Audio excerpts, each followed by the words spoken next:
Há muito tempo eu já venho postergando esse vídeo e acho que agora, depois de mais de um ano de canal, finalmente tá na hora de abordar qual a minha escala para Shumatsu no Valve. Sim, descobriremos qual a força verdadeira dos lutadores do Ragnarok. Como sempre, antes de entrarmos no mérito do vídeo, por favor considere dar like e se inscrever no canal se gostar desse tipo de vídeo ou de outros que envolvam narrativa, escrita e, claro, teorias e análise de batalha. Tudo de Shumatsu, então se gostar de conteúdos deste mangá de deuses e humanos, considere apoiar dando like e se inscrevendo, além de hypar o vídeo para ajudar mais pessoas a conhecerem o canal. Enfim, voltando ao tema, a força do verso de Shumatsu. Primeiro, para descobrirmos qual o nível de poder, a tier do verso de Shumatsu, temos que pelo menos escalar e estabelecer um dos personagens. E no caso, nosso teste será com Shiva, o destruidor de mundos. Sim, Shiva é a principal base para a escala de Shumatsu no Valkyrie planetário, que é a escala que eu tô trazendo hoje e acredito ser a mais correta na minha opinião, baseada nas falas especialmente do capítulo 40, onde após tomar o Yatagarasu do Raiden, Shiva libera o seu Tandava Karma, com o mangá soltando as seguintes dizeres: de acordo com a lenda, quando o tempo chegar, Lord Shiva dançará o Tandava e destruirá o mundo. Essa sequência não se refere à transformação do Shiva, o Tandava Karma, mas sim à sua dança de guerra que ele usou anteriormente contra o próprio Raiden, o Tandava. Sim, a lenda se refere a essa técnica aí, só que o mangá continua, né? Entretanto, a lenda não acaba aqui. Shiva irá incinerar seu próprio corpo e de suas cinzas o mundo será recriado. Essa sequência faz referência à transformação de Shiva, o Tandava Karma. Agora partirei para explicar algumas dúvidas quanto a toda essa sequência, pois é importante elucidá-la e esclarecer bem todos os aspectos dela. Na RAW original do mangá, Shiva é dito ser capaz de destruir o Sekai, uma palavra que pode significar mundo, universo e até mesmo sociedade. E essa palavra será o foco de nossa discussão aqui, e sim, é com base nisso aqui que eu escalo o verso para planetário. Muitos usam de justificativa que na realidade essa frase não implica que o Shiva destrói o mundo, e sim o universo, que como vocês viram, também pode ser um significado para Sekai. Entretanto, não é só nesse momento que o Shiva é descrito como capaz de destruir mundos. Na realidade, ele tem como uma das suas alcunhas ser o destruidor de mundos, e o próprio Heimdall cita em sua entrada que o mundo é só um parque de diversões para ele, e que ele constrói e destrói. E sim, tanto as falas do Heimdall quanto as citações do capítulo 40 têm um contexto de inspiração nos Vedas hinduístas, que descrevem o Lord Shiva de fato destruindo o universo quando o tempo chegar.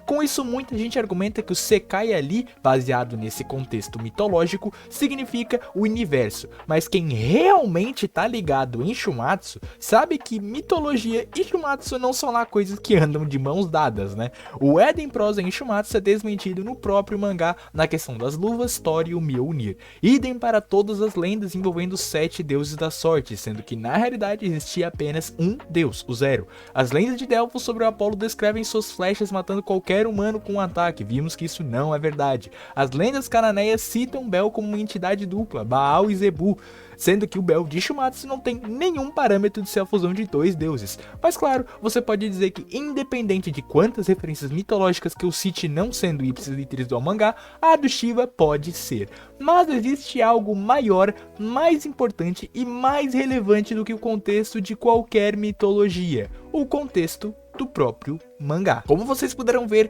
Heimdall e o próprio narrador comumente citam os feitos de destruição de mundos do Shiva, não só fazendo referência a uma mera lenda, como se eles também tivessem acontecido em Shumatsu. Bom, se vocês viram o último vídeo desta série envolvendo a minha escala pro verso, sabem que Shumatsu tem 3 planos: Helheim, Midgard e Valhalla, não mais, não menos. E se Shiva destruiu um universo, então este universo não existe mais. Agora me diga você, o quão provável e lógico é o Shiva ter destruído um universo inteiro, um plano inteiro, e ninguém nunca ter comentado com exatas palavras que este plano foi destruído e desapareceu? Como durante as explicações do Hades no capítulo 50 não é citado isso? Como durante o capítulo 55, onde o mangá explica a existência da Bifrost, onde isso nem sequer é referenciado? Lembrando que cronologicamente o Shiva é um dos dos deuses que mais demonstraram ser jovens. O seu flashback se passa depois da criação da humanidade, então boa parte dos deuses mais velhos do mangá deveriam saber dessa suposta destruição, caso ela realmente tivesse acontecido. Ao mesmo tempo que a interpretação de universo não faz sentido e parte de muitas pressuposições bizarras, a interpretação de sociedade também é meio esquisita. Shiva destruir sociedades não é nem muito coerente. Que sociedades? Por que destruir sociedades seria um feito minimamente impactante pro Shiva? Bom, eu não sei dizer, mas não me parece muito lógico que o Shiva destrua diversas sociedades, né? Enfim, sim, dentre as três interpretações, a que é a mais lógica, a mais simples, é a mais provável. Este é o conceito da navalha de Ockham, ou Ockham, né? Que é também o princípio da parcimônia, que diz que dentre duas teorias com iguais resultados, que explicam ou preveem os mesmos fenômenos, devemos sempre escolher a teoria mais simples, a com menos e mais simples suposições e preposições para serem feitas. A interpretação de sociedade nem é lógico ou verossímil. Shiva destruir sociedades não destaca de forma alguma, muito menos é factível com o contexto de recriar o Sekai. Destruir um universo não é só algo que é extremamente exagerado, que pressuporia uma prova muito maior que ele realmente já fez, como também é algo reservado a lendas de Shumatsu, como os deuses primordiais, que criaram universos, e isso é colocado tanto pelo narrador quanto os corvos do Odin, e por todo o contexto ali da cena, como algo muito poderoso. Não tem sentido lógico ter toda essa divinificação dessas criaturas por deterem um controle universal, sendo que ali do lado o Shiva destruiu um universo. Claro, você pode pressupor que o Shiva já destruiu o universo, os personagens simplesmente não quiseram comentar disso porque não era cabível pro momento. Ou pode pressupor que o Raiden apenas sabe que ele tem esse poder por algum motivo aleatório, mesmo que o Shiva nunca tenha o feito de fato. Ou então, que Shiva destrói o universo, mas não é de uma maneira instantânea, ou ao menos não tão inferida como incrível quanto a dos deuses primordiais, mesmo não tendo nenhuma prova disso no mangá. Nenhuma dessas interpretações parece então factível, né? Ao contrário, elas usam bastante pressuposições infundadas em nada. E como comentei, mesmo que elas sejam possível, não são prováveis. E pelo princípio lógico, filosófico e científico da navalha de Ockham, a teoria com a mais simples suposição é a mais provável, que é que Sekai, neste contexto, significa mundo, planeta. Sim, planeta é o mais provável. É factível e verossímil que Shiva destrua um planeta. Mesmo que não tenhamos nenhum outro feito diretamente planetário em Shumatsu, ainda há contexto para que deuses poderosos como o Shiva possam ser capazes de efetuar feitos em escala planetária. Destruir a humanidade por si só é um exemplo. Não escala para planetário, mas dá um efeito desses seus poderes. Cobrir a Terra com um dilúvio também, ou então espalhar a calamidade pelo mundo. Como comentei, nenhuma dessas escala diretamente para tier planetário, mas dão contexto para essa tier ser factível. Agora, antes de passar do mérito de por que não só o Shiva é planetário, mas todo o elenco de Shumatsu eu vou tirar um último contra-argumento comum do caminho, que é que citações são só citações. Cara, é até estranho abordar esse ponto, pois ele não é nem um ponto um pouco lógico, né? Mas vamos lá. Citações, de fato, não têm um aspecto visual que alguns feitos têm, mas a fandom de Shumatsu tende a separar citações de feitos, sendo que elas não são nem coisas tão diferentes assim. Ambas citações e feitos têm que ter contextos para torná-las relevantes ou não relevantes. Um bom exemplo é com o próprio Shiva mesmo, que na sua luta com o Rudra cria shockwaves, ondas de choque, né, por Svarga com os seus socos. Este é um ótimo feito visual, coisa que Shiva e Raiden não criam na luta do Ragnarok. Isso significa que o Rudra é mais forte que o Raiden? Não, nem de perto. Isso é só uma questão visual que naquele momento o mangá quis mostrar, mas é um feito que depende de um contexto. Citações, da mesma forma, tem citações em Shumatsu que são furadas, como aquela do sangue dos Zeus dá ao seu bebedor, né, o poder dele, mas tem outras que são factíveis. A Brunilde severas vezes faz citações sobre habilidades de deuses e humanos, e eu não vejo ninguém negando-as ou contestando-as. Citações são, no geral, uma forma narrativa narrativa de você passar e expor uma informação para o leitor. Então é óbvio que elas serão factuais, a não ser que seja dito ou mostrado o contrário, como nas lendas mitológicas que citei ou no próprio caso do Hércules e da Ambrosia.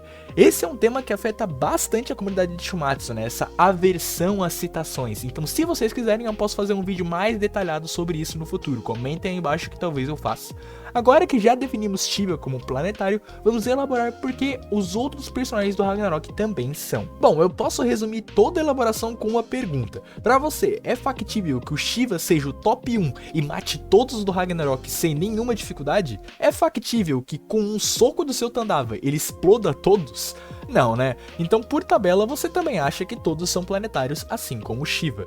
Em resumo, isso acontece porque um personagem planetário, para ter essa potência, precisa ser capaz de resisti-la para poder liberar essa energia. Senão, ao liberá-la, o seu corpo explodiria no processo. Ao mesmo tempo, pelo oponente ser capaz de resistir a essa energia e ferir alguém capaz de liberá-la, ele também é planetário. Este é um conceito lógico simples baseado num silogismo, que trabalha com um conceito lógico que trabalha com bases em pressuposições e presunções para se chegar numa dedução. Ou seja, Shiva tem a potência de ataque planetária, Raiden é capaz de ferir Shiva, portanto, Raiden tem uma potência de ataque planetária também. Claro, Raiden não demonstrou ter feitos ou a capacidade para destruir um planeta, mas não é necessário que ele ou qualquer outro personagem do verso destrua um, basta que ele fira alguém capaz de destruir um. E sim, alguns de vocês devem estar pensando, ok, o Raiden eu até entendo, alguns outros eu acho forte também, então eu entendo, como Zeus, Adão, etc. Mas pô, o Sheik tá dizendo que Zero, Jack e Hércules, todos esses caras que eu acho super fracos, também são planetários? Sim, isso mesmo, eu tô dizendo que eles também são planetários, e eu me baseio nisso em um contexto do mangá, um contexto bem claro que eu chego a elaborar bem no meu vídeo onde eu estabeleço a velocidade dos lutadores do Ragnarok, em que uma das escalas se baseia na narrativa deixar claro que, independente do deus ou humano, todos eles são muito próximos em força e capazes de dar lutas difíceis um contra os outros. Jack é constantemente colocado como uma ameaça até mesmo para deuses como Loki e Hermes, por exemplo. Zero é elogiado por Zeus e os seus golpes chegam a fazer o Buda suar e o levar a sério. Hércules nem se fala, o próprio Zeus confia nele com toda a alma e diz que o Hércules não é o tipo de cara que perde. Em resumo, mesmo os personagens comumente descritos como mais fracos pela fandom, ainda são colocados como poderosos. Eles são todos, os 13 deuses e os 13 humanos, os 13 deuses mais fortes do céu e os 13 humanos mais fortes da história da humanidade. Nenhum de lá serei explodido com um soco. Por isso, sim, pra mim, todos os membros do Ragnarok do round 1 ao round 10 e até mesmo os vindouros round 11, 12 e 13 e assim vai, também são planetários. Quanto aos do spin-off do Apocalipse dos Deuses, aí já é outra discussão. Se quiserem um vídeo sobre isso, terão que comentar aí embaixo. E só pra avisar, esse vídeo ainda vai ter uma continuação, onde eu farei a mesma coisa que eu fiz nesse vídeo aqui que tá aparecendo na tela, falando sobre por que eu não concordo com algumas escalas de velocidade, mas falando de potência de ataque do verso ao invés de velocidade. Então sim, lá eu falarei sobre outras escalas envolvendo também Rajun e Zeus, colocando o verso de Shumatsu como por exemplo montanha, multigaláxia ou universal, além de tantas outras, e explicar por que eu discordo delas. E você, concorda comigo que Shumatsu é planetário ou tem algum ponto que discorda? Faz o seguinte, comenta aí embaixo a sua opinião e entra no meu server do Discord, o Valhalla do Shakestein. Lá poderemos conversar e debater de forma bem mais agradável. E por falar em server do Discord, um agradecimento aos boosters do server do Discord por apoiarem o Valhalla e a você que viu o vídeo até aqui, um abraço e até mais.